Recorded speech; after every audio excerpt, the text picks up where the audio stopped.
Alright, this is the second video for the call option mini case. So in this one, we're going to actually pick a company and do this assignment. So it says to go to Yahoo Finance. I got to tell you, just an awesome finance site. Even a lot of professionals I've known said it's the best finance site out there. So we're going to find a quote on a call option contract that expires at the furthest date possible with the strike price just above the current market price per share. And we're going to complete a graph of the payoffs for both the writer and the buyer. We're going to see where the payoff goes from a flat portion to a either descending or increasing profit, where it crosses, and then where it crosses the x axis. Okay, so we have to identify the break even point. So here we are, and I'm going to choose Pepsi. All right, and Pepsi is trading at 96.35.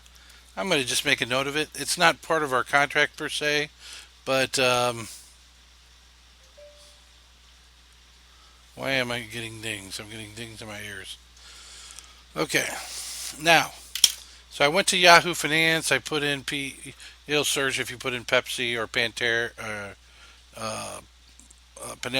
or Monsanto or Express Scripts or Enterprise or whatever company you want to choose that's publicly traded. Apple, Yahoo, Google. Okay. Um, then they have this link over here, says options. Click on that. And what I want, there's going to be calls and then there's going to be strikes. Then what I want you to do is pick the furthest date out for, wow, January 20, 2017. Not every company is going to go out this far, but those are the ones we're picking here. And the price was $96.35. So see how the color changes here? What I want to do is pick the one that's just above the current price. So it's just out of the money. The strike price is above the current market price. Okay. Now let's see, which price should I pick? There's a last, a bid, and ask. There's three of them. Last is the last traded. Bid is the lower one. Ask is the higher one. You buy at the ask and you sell at the bid. Okay. So let's see. Which one should we choose? Complete graph, blah, blah, blah. The y-axis should, blah, blah, blah. Price per share, blah, blah, blah. It doesn't say. If you had to buy it on the market, you would be buying it for the ask price. So let's use the ask price. Okay. $6. And that's very nice for me because it's nice to work with round numbers. Now, that quote, so the option, let's see. And here's the option. They call it the PEP 1701. So this is 2017 January 20 call 00097,500. Here's the price. Okay. So it'll expire on January 20th, 2017. So this is my PEP 170120 call, and I won't put as many zeros as they have, but 9750. Okay. All right, and that price was $6. This is $6. Now, it's not true of the stock option compensation we're going to see, but it's true of stock options that are exchange traded. Actually, I couldn't pay $6. They have an underlying 100 shares, so it's $600 for one contract, but you control 100 shares. All right, if you had to buy 100 shares, it would be $9,600. So you can see what I mean by leverage. If you buy the option, you have to put out a lot less cash. So if you knew for certain, like, you could travel in the future, and you knew for certain the stock was going up, you definitely want to buy options instead of the stock. Okay? You could control many more shares, and your returns would be increased dramatically. All right, so let's see, 0, 0. What happens is the first part is easy. This is 600. Okay, and this is going to be the rider. And if you bought this thing, you bought this pooch of an option here.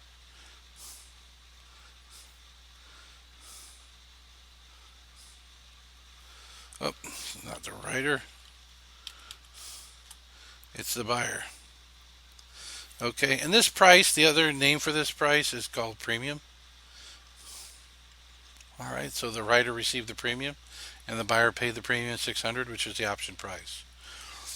Okay, now anything under 97.5, you're not going to do anything if you're the buyer. So let's think of ourselves as the buyer. So here is 97.50. Okay, so nothing's happening. Bakara, bakara, bakara, bakara, bakara, bakara. I'm just making a little boundary here, because what's going to happen is, oops, that little button on no, that little button on my pen drives me nuts. It's driving me nuts. Okay. Nothing's gonna happen until 97 and a half till you hit your strike price, because you know that if you could get it for less on the market, you're not gonna buy it at a higher price under your call contract. Okay? So now what happens? You hit 97 and a half. Okay, so what happens at 99.50? So I'll put 99.50 here. And I don't know if this is going to be to scale. You got to do better than me. Okay, 99.50. That's $2. That's $200. Okay, so you'd be up around here, around 400.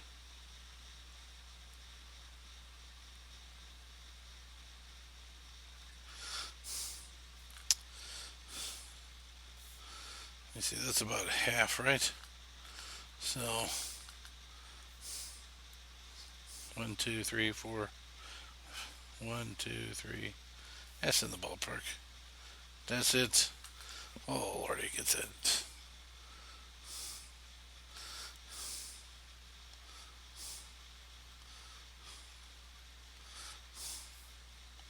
And that's about that.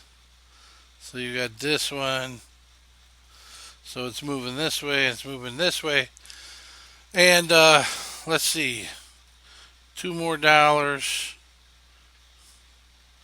101.50,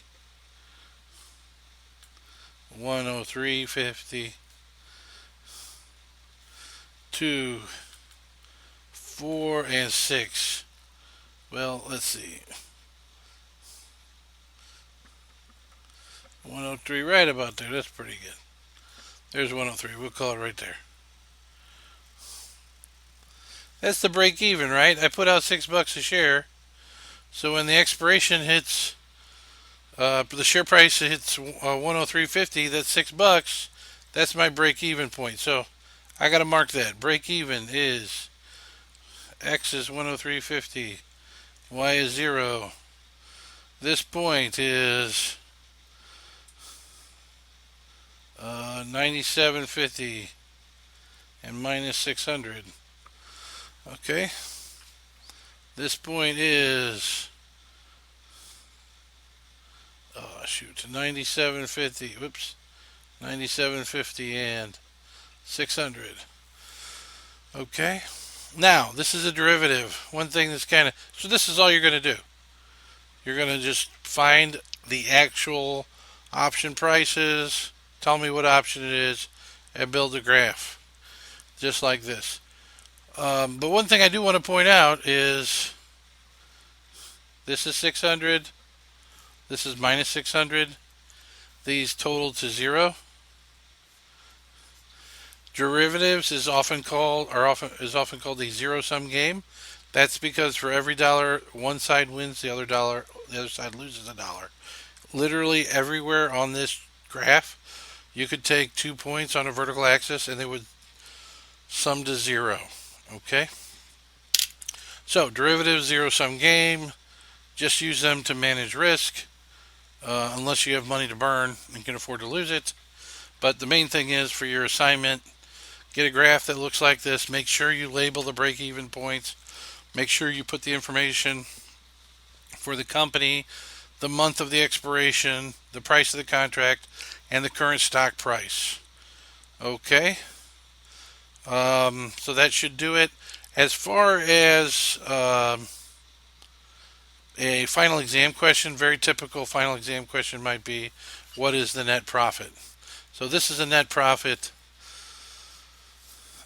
chart, right? So anywhere along here, you'll have um, the net profit of the writer and the net profit of the buyer.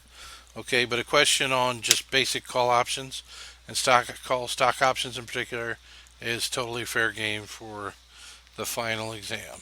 All right. Otherwise, get this assignment turned in and just be sure to remember to mark the inflection points and the break-even point. Okay. Great.